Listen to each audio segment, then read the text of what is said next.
Thank you, Carla. As Sinn Féin spokesperson for older people, I can only say that this budget does little or nothing for the elderly and for pensioners, struggling with huge cost of living, energy and food cost increases. Figures from the Parliamentary Budget Office show that under your budget, pensioners will be 5% worse off than they were in 2021. Do you realise, Minister, that 1 in 3 people are now living in poverty according to Age Action? That means for all 52 weeks of the year, their income isn't enough to meet their basic needs. And Minister, you don't have to believe me.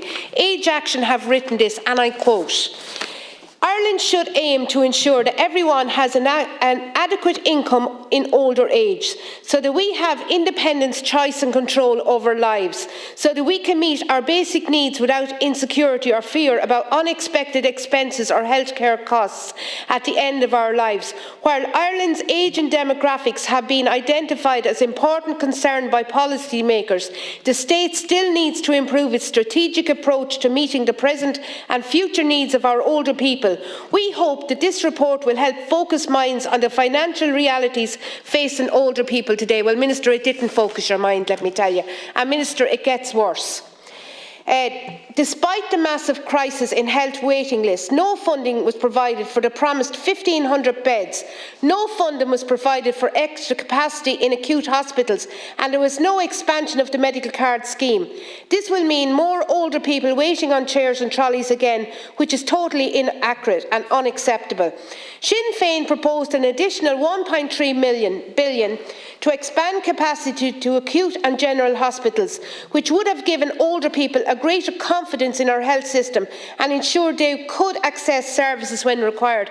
And Minister Finlay Hay, who we all know in this chamber, has mentioned several times, the longer people are on trolleys, the less chance they have of recovery. This is disgraceful. Huge energy bills. They don't just come here 3 times a year, Minister.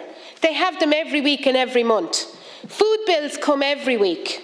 So while the lump sum payments and energy credits are welcome, they don't change the fact that older people and pensioners are struggling to survive. And let's be blunt, the budget has objectively failed to help older people.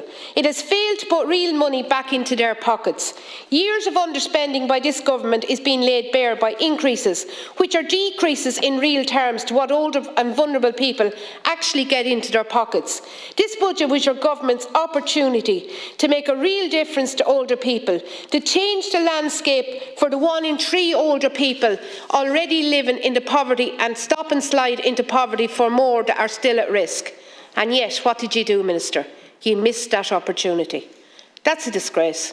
As Sinn Féin spokesperson for older people, I say Sinn Féin's alternative budget would have made those real differences, so that older people would have seen an actual real change in their living standards, where they would actually be better off.